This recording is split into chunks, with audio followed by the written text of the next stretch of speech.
आता गंमत अशी आहे ना की तो ब्रेकिंग पॉईंट येणं पण ब्रेक न होणं ही पण एक मजा आहे. वाटतं असं खूप वाटतं की काय मी केलं, आधी छान होते, हाच माणसाला मी का चूज केलं किंवा हिलाच मी का चूज केलं, असं तर वाटलं नव्हतं, असं काय होईल, बरंच गरज. आता इथे मला तरी वाटतं ना एक मनाचं प्रगल्भता इथे येऊ शकते. आता मी काय म्हणायचा प्रयत्न करतोय समजून घेऊ आपण. मनाच्या दोन ताकदी असतात किंवा स्ट्रेंथ्स म्हणू आपण.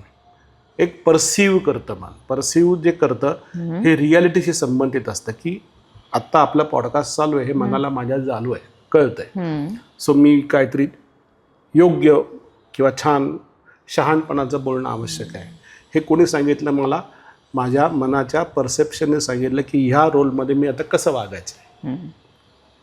दुसरी पण स्ट्रेंथ मनाची आहे, त्याला आपण प्रोजेक्शन म्हणतो.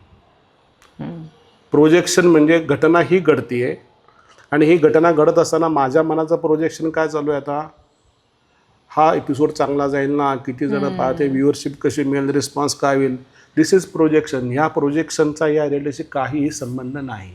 सेम वे जेव्हा लोएस्ट पॉईंट येतो, भांडणातून असेल, क्युम्युलेटिव्ह इफेक्टमधून असेल, काही असेल, त्या लोएस्ट पॉईंटमधून रियालिटी काय आहे नेमकी. सो डिकोडिंग, तिथे डिकोडिंग आलं की हा लोएस्ट पॉईंट आलेला आहे, हो आलेला आहे.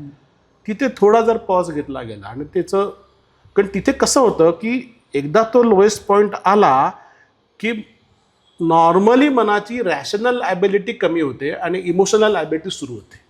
आणि जेव्हा जेव्हा इमोशनल ॲबिलिटी वाढायला लागते तिथे प्रोजेक्शन सुरू होतं, म्हणजे स्क्रिप्ट रायटिंग सुरू होतं. हे एका उदाहरणाने सांगाल का? कारण म्हणजे आता रॅशनल ॲबिलिटी आणि इमोशनल ॲबिलिटी हे शब्द समजू शकतात, पण एखादी तुमची केस. आता केस सांगू आपण, एक छान केस सांगू. माझ्याकडे काउन्सिलिंगला आलेलं एक जोडपं, अगदी नवपरिणित जोडपं होतं ते. आणि त्या नवपरिणित जोडप्यामध्ये पहिल्या 1-1.5 वर्षातच खटके उडायला लागले. तर खटके उडालेलं ठीक आहे, पण ते जरा जास्ती व्हायला लागले आणि दोघांनाही हा प्रश्न पडायला लागला की आपण निर्णय घेतला तो बरोबर आहे. मग ते काउन्सिलिंगसाठी इथे आले. काउन्सिलिंगसाठी इथे आल्यावर जेव्हा आम्ही बोलायला सुरुवात केली दोघांशीही, तेव्हा अशी गंमत होती की त्या संसारामध्ये, त्या दोघांच्या संसारामध्ये मुलाच्या आईवडिलांचं इंटरव्हेन्शन खूप होत होतं. आणि मुलगा एकुलता एक असल्यामुळे तो त्या इंटरव्हेन्शनला विरोध करू शकत नव्हता. आणि मग तो प्रत्येक वेळेला बायकोला काय म्हणा, जागा तेच तर, तेवढंच तर, एवढं काय मनावर घेते, तेवढंच तर, एवढं काय मनावर घेते. पण बायकोला असं वाटायचं की त्या आई वडील किंवा त्या सासू सासरे असतील हे नेहमी तिच्या चुका काढायचे. चुका काढायचे म्हणजे आमच्याकडे असं चालत नाही, तुमच्याकडे असं कसं चालतं. अगदी साधा स्वयंपाक जरी केला, बटाट्याची भाजी जरी दिली, ती बटाट्याची भाजी आमच्याकडे अशी होत नाही. सो त्यांचा ॲक्सेप्टन्स नव्हता. मग त्यांचा ॲक्सेप्टन्स का नव्हता हे जेव्हा आम्ही डिकोड करत गेलो ना, तेव्हा त्या आईवडिलांनी त्या मुलाला खूप संघर्षातून वाढवलं होतं. खूप गरिबी होती, वडील माझ्या अंदाने जज होते, आठवत नाही आता मला ते, पण अशी ती सगळी प्रोसेस होती. त्यामुळं त्या आईवडिलांना असं वाटायला लागलं की आपल्या ह्या मुलावर आमचा अधिकार जास्ती आहे. लग्न आपण करून आणलेली मुलगी आहे, पण त्या मुलीने आपल्या मुलाला आपल्यापासून दूर करून नये. नॉर्मल पद्धतीचा विचार होता.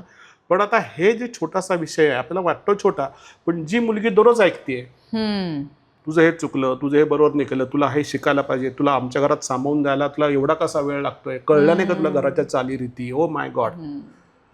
आता अशा वेळेला मग ती भांडणं व्हायला लागली. मग मुलीचा अक्षय, तू माझ्या बाजूने कधीतरी स्टँड घे, मला समजून घे, किंवा तुझ्या आईबाबांना सांग, हिला जरा वेळ द्या वगैरे वगैरे. पण मुलगा तिची बाजू नाही घेऊ शकत होता, कारण मुलाही त्या आईवडिलांनी जे केलेलं होतं त्याच्यासाठी त्या ओझ्याखाली दबला होता. मग हे होता होता झालं तुटातुटी. मग आता काय, तू जर माझ्याशी उभं राहतच नसेल तर वगैरे वगैरे. दोघांचंही एकमेकांवर प्रेम होतं का? दोघांचं एकमेकांवर प्रेम. दोघंही एकमेकांशिवाय राहू शकत नव्हते. पण ती मुलगी टणटणून गेली माहेरी निघून. आता इथे कशी होती गंमत, माहेरच्या लोकांचा पण एक अप्रोच असतो. तर माहेरच्या तिच्या वडिलांनी काय केलं, तू काय मला भार नाही, राहा इथे. Oh my God. त्यांनी हे समजून नाही घेतलं. मुलाकडच्या वडिलांनी काय, आई वडिलांनी काय पाहिलं, घर कशी सोडून गेली, मग आम्हाला नको, आम्ही राहू शकतो ती. आता हे सगळं ह्याच्यात गुरबड कोणाची चालू आहे, त्या दोघांची चालू आहे. आणि मग ते जेव्हा दोघं आले, म्हणलं आपण हे सगळं विषय शेवटी तुम्हाला दोघांना जगायचे, तर मुलाला म्हणलं तुला काहीतरी स्टँड घ्यावा लागेल, मुलीला म्हणलं की तुलाही काहीतरी स्टँड घ्यावा लागेल, पण स्टँड असा घ्यावा लागेल की तुम्ही परत एकत्र कशी येऊ शकाल. मुलगी जर म्हणली की जोपर्यंत मुलगा मला घ्यायला येणार नाही तोपर्यंत मी जाणार नाही चलेगा. मुलालाही म्हणलं की जोपर्यंत ती येणार नाही, ती मी कुणी सांगितलं ते घर सोडायला. शेवटी आम्ही त्या दोघांना एकत्र इथे आणलं, व त्यांचे आईवडील पण इथे आले, छान चर्चा झाली आणि ते दोघं सुखाने नांदायला लागले. त्यांना लगेच 1-1.5 वर्षामध्ये बाळ झालं. त्या बाळाचा फोटो पण त्यांनी पाठवला वगैरे. पण ह्या लोएस्ट पॉईंटला असा हा पॉज घेऊन त्याचा जर विचार करता आला तर इथे मला वाटतं ना काउन्सिलिंग हा विषय महत्त्वाचा येऊ शकतो.